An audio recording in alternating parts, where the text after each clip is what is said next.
मित्रों, diabetes mellitus यानी रक्त में शुगर का एक नियत मात्रा से ज़्यादा बढ़ना डायबिटीज कहलाता है।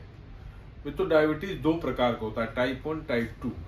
टाइप 1 यानी जिसको जुवेनाइल ऑनसेट डायबिटीज मेलाइटिस भी बोलते हैं, ये एडोलेसेंट एज में ही शुरू हो जाता है लोगों के अंदर, यानी बहुत कम एज, यानी आप समझ लीजिए कि 12-13 साल की उम्र से ही शुरू हो जाता है। कभी कभी तो और कम उम्र में भी देखा गया है, बच्चों में भी देखा गया है, 4-5 साल की एज में देखा गया है। दूसरा मित्रों होता है टाइप 2 डायबिटीज मेलाइटिस, यानी मैच्योरिटी ऑनसेट, जो सबसे ज्यादा पाया जाता है। ये जो एज इनका है, ये 30 से लेकर के 45 साल के एज में इसका ऑनसेट होता है, शुरुआत होती है। और डायबिटीज में मित्रों सबसे बड़ी प्रॉब्लम होती है कि ये घुन की तरह शरीर में लग जाता है और धीरे धीरे हमारे शरीर को खोखला कर देता है, चाट जाता है अंदर से। बहुत सी बीमारियों को ये जन्म देता है डायबिटीज मेलाइटिस खुद में। तो इससे सतर्क रहने की जरूरत है, इसका समुचित इलाज करने की जरूरत है, इसमें इसको सही से नियंत्रित करने की जरूरत है। तो इसी जब नियंत्रण की बात आ रही मित्रों, तो होम्योपैथिक में भी डायबिटीज के इलाज के, डायबिटीज के चिकित्सा के लिए बहुत ही अच्छी दवाइयाँ आती हैं, जिनको समय से लिया जाए, समय टाइम से लिया जाए तो काफ़ी अच्छे रिजल्ट्स आते हैं। मित्रों, इसमें सबसे पहले सबसे प्रमुख नाम आता है एब्रोमा अगस्ता, एक दवा है। एब्रोमा अगस्ता का मदर टिंचर आप लें, इसको 20 बूंद सुबह 20 बूंद शाम, सिर्फ 2 वक्त लेना है। आप खाना खाने के बाद लीजिए, काफ़ी अच्छा रिजल्ट आता है। इसके लक्षण बड़े ही कॉमन होते हैं, जो ज़्यादातर देखा गया है डायबिटीज़ के पेशेंट्स में, कि सब कुछ खा रहा है, पी रहा है, फिर भी पेशेंट आदमी का वेट लॉस हो रहा है, वीकनेस जबरदस्त बनी हुई। दूसरी दवा है मित्रों सिफेलेंड्रा इंडिका। सिफेलेंड्रा इंडिका कब देते हैं, किस लक्षण पे देते हैं? डायबिटीज का पेशेंट जब बहुत थर्स्टी हो, उसको ठंडा और ज्यादा मात्रा में पानी पीने की आदत हो, ऐसी यदि आपको कंडीशन मिले तो सिफेलेंड्रा इंडिका की मदर टिंचर 20 बूंद सुबह 20 बूंद शाम यदि खाना खाने के बाद दी जाए तो काफी आशासी लाभ मिलते हैं शुगर के पेशेंट को, डायबिटीज के पेशेंट को। तीसरी मित्रों दवा है uranium nitricum 3x। Uranium nitricum 3x 2 tablet सुबह 2 टैबलेट शाम ऐसे पेशेंट को देना है जो कि अच्छा से खा रहे हैं, अच्छे से पी रहे हैं, सब कुछ हेल्दी ले रहे हैं, उसके बावजूद भी उनका शरीर गल रहा है, उनका फ्लैश लॉस कर रहा है, कमजोर है, वो वीक है देखने में, हमेशा चलने में 10 कदम चलते हैं उनकी सांस फूलने लगती है, वीकनेस बहुत ज्यादा लगती है। ऐसे पेशेंटों में यूरेनियम नाइट्रिकम 3x दिया जाए तो काफी लाभ करता है पेशेंट। और चौथी दवा 1 2 3 चौथी दवा मित्रों आ गई इसमें, जो कि काफी अच्छा रिजल्ट है, बहुत अच्छा उसका रिस्पांस आता है, मैंने अपनी प्रैक्टिस में पाया इसको जबरदस्त रिजल्ट देते हुए। वो है सिजेजियम जम्बोलिनम। सिजेजियम जम्बोलिनम, आप जो जामुन की गुठली होती है उसी का ये मदर टिंचर है, ये उसी का एक एक्सट्रैक्ट है ये, ठीक है, लिक्विड फॉर्म में आता है। सिजेजियम जम्बोलिनम को 20 बूंद सुबह 20 बूंद दोपहर 20 बूंद शाम दें आप, बहुत ही अच्छी दवा है।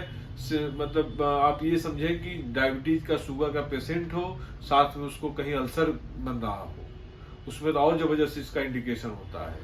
तो ऐसे पेशेंट जो शुगर से पीड़ित हो, लंबे समय से पीड़ित हो, जिनके अंदर शुगर नियंत्रित नहीं हो पा रहा है, आप सिजेजियम जम्बोलिनम क्यों देख के देखें, काफी अच्छा रिस्पांस आता है मित्रों। पांचवी दवा है एसिड फास्फोरिकम। इसको डाइल्यूशन में देते हैं। अभी जितनी हमने दवाई बताई, एक ट्राइचुरेशन था, 3 उसमें मदर टिंचर्स थे, एक ये दवा आ गई डाइल्यूशन में। डाइल्यूशन में एसिड फास्ट 30 पावर या 200 पावर का आप दे सकते हैं।